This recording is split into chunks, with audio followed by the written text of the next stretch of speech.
দুর্নীতির টুটি চেপে দেওয়া হবে। এখন তো দেখছি যে ইনোভেশন হয়ে ক্রিয়েটিভিটি ডেভেলপ করে এখন অন্য কিছু চেপে ধরা হচ্ছে। তো ইনোভেশন নাই কে বলছে? ইনোভেশন তো আছে প্রত্যেকটা জায়গায়। আবার কোটার ভিত্তিতে পুলিশ, আবার কোটার ভিত্তিতে ভাইস চ্যান্সেলর, আবার কোটার ভিত্তিতে প্রশাসক, আবার কোটার ভিত্তিতে প্রত্যেকটা জায়গায় বাংলাদেশকে কোটার রাজ্যে এটাকে গদ্যময় করে ফেলা হয়েছে।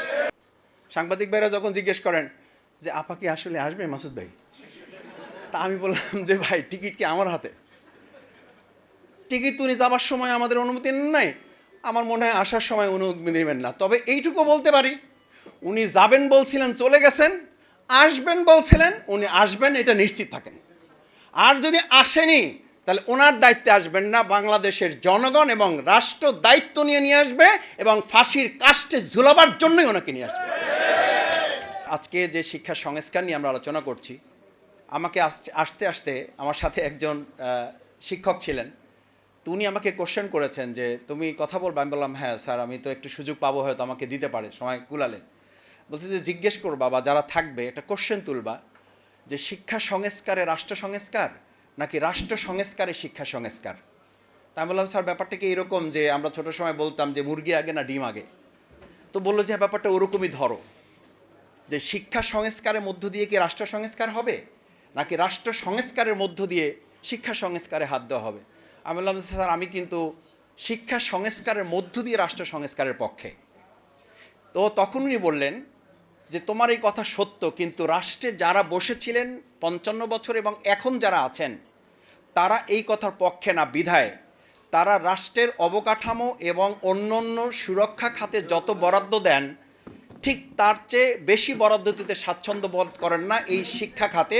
এর মধ্য দিয়ে বোঝা যায় যে তারা আগে রাষ্ট্র ঠিক করতে চান, তারপরে শিক্ষায় হাত দিতে চান, যেটা পৃথিবীতে কোথাও সম্ভব হয় না, এই বাংলাদেশে এটা সম্ভব হবে না।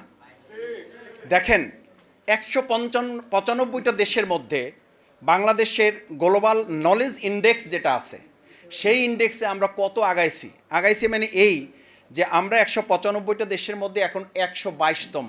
একটা করতালি দিবেন না? ওই যে আমাদের সম্মানিত ওয়াইজিন কিরাম, তাও কিন্তু করতালি দিছেন আপনারা। ওই যে ওয়াইজিন কিরামগণ বলেন মাঝে মধ্যে সোহানাল্লাহ, এখন বলবেন না, বাড়ি যেয়ে বলবেন।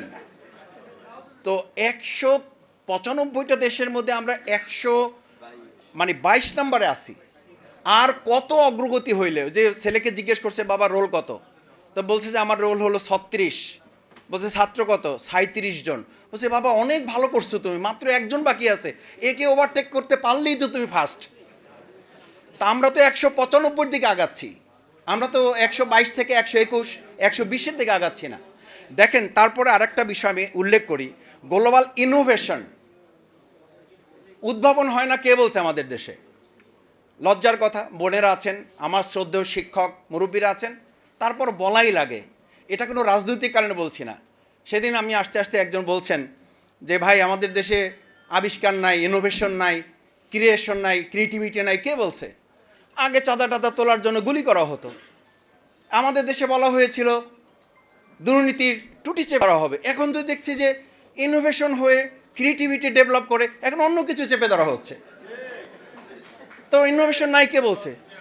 ইনোভেশন তো আছে, ডেভেলপমেন্ট তো হয়েছে আমাদের, কে বলেছে হয় নাই?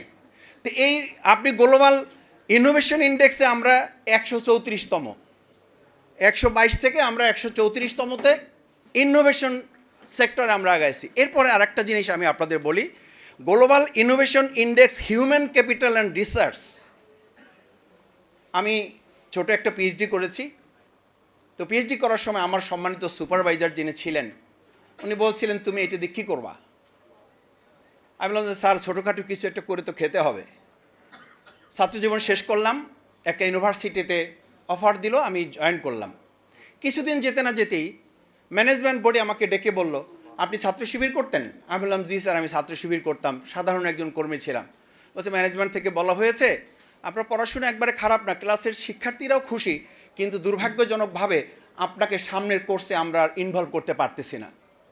আমি বললাম অনেক ধন্যবাদ, আপনি সাহস করে আমাকে এই কথাটা বলতে পারছেন এবং লিখিতভাবে দেওয়ার আগে মৌখিকভাবে সৌজন্যতা রক্ষা করে আপনার ডিপার্টমেন্ট আমাকে নিয়ে এসে এই সম্মানটুকু আমাকে দিয়েছেন, এটা আমি কোনোদিন ভুলে যাব না। উনি বললেন যে কি বললেন এটা আপনি? আমি বললাম যার আমার শিক্ষা এতটুকু আমাকে দিয়েছে।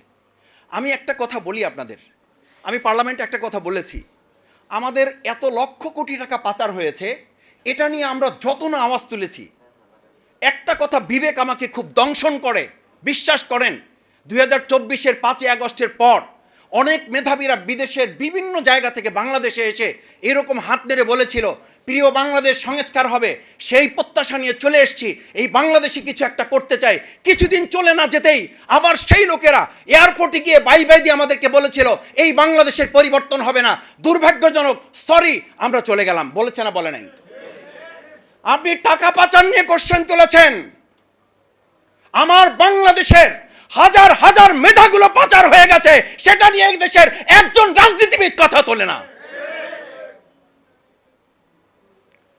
আমি তো ছোট একজন মানুষ, কি করবেন মেধা দিয়ে? আপনি শিক্ষা সংস্কার করে কি করবেন? বিশ্ববিদ্যালয়ের ভাইস চ্যান্সেলর হবে সে যে কমিটির সদস্য আছে, বিশ্ববিদ্যালয় চালাবে, সভাপতি হবে সে, অধ্যাপক হবে সে, প্রমোশন হবে তার। আমরা বিশ্ববিদ্যালয়ে তখন ছাত্র, first class, first, second, third, fourth, সে টিচার হবে না। টিচার হবে কে? যার ছাত্র সংগঠনের পরিচয় আছে, সে হবে বিশ্ববিদ্যালয়ের টিচার। আমার বিশ্ববিদ্যালয়, আমি যে বাংলায় যেখানে আমি ক্লাস করেছি, থার্ড ক্লাস পেয়েছে শুধুমাত্র দলীয় কোটায়। অথচ 2024 সালে আমাদের সন্তানেরা রাজপথে জীবন দিয়েছে শুধু একটা স্লোগান তোলে, কোটা না মেধা, মেধা, মেধা। আর আজকে 2026 সালে 12ই ফেব্রুয়ারি নির্বাচনে আমরা দেখলাম তারপরে প্রত্যেকটা জায়গায় আবার কোটার ভিত্তিতে পুলিশ, আবার কোটার ভিত্তিতে ভাইস চ্যান্সেলর, আবার কোটার ভিত্তিতে প্রশাসক, আবার কোটার ভিত্তিতে প্রত্যেকটা জায়গায় বাংলাদেশকে কোটার রাজ্যে এটাকে গদ্যময় করে ফেলা হয়েছে। কি সংস্কার করবেন? কি সংস্কার প্রত্যাশা করেন? শেষ কথা বলি, শিক্ষক ছাত্রকে জিজ্ঞেস করেছে শিক্ষা কি?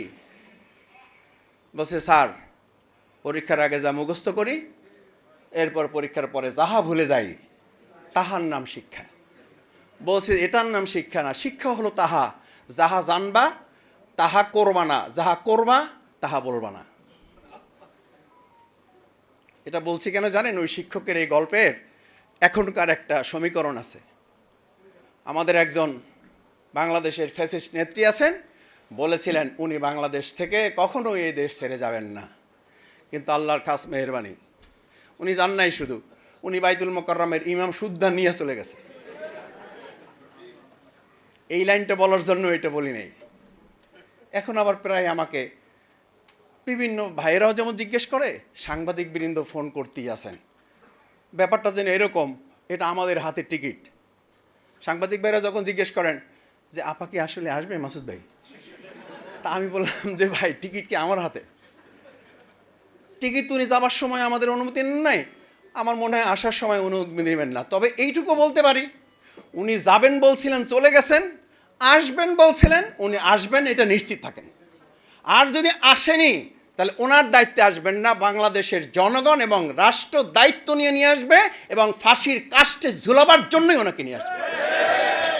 সেরকম একটা শিক্ষা সংস্কার রাষ্ট্র আমাদের গঠন করার জন্যই আজকের এই সেমিনার যদি কিছুটা করতে পারে, আমি বিশ্বাস করি সফল হব, বাংলাদেশ সফল হবে। সবাইকে ধন্যবাদ। আসসালামু আলাইকুম রহমতুল্লাহ। ধন্যবাদ